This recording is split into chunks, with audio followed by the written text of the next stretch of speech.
車両が別の車両の上に乗り上げ大きく突き出しています。インド東部の西ベンガル州で17日、貨物列車が急行列車に衝突する事故が起きました。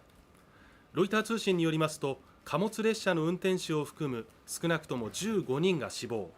数十人が怪我をしていて、当局は貨物列車の運転士のミスが原因だと見ているということです。